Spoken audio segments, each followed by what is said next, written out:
Usually, high frequency machine consists of the wall plate and different kinds of electrodes. Mushroom electrode, rake,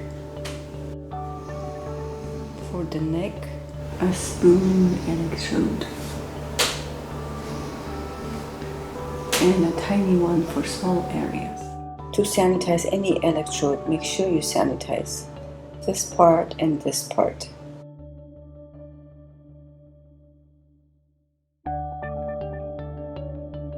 Because this part goes into here.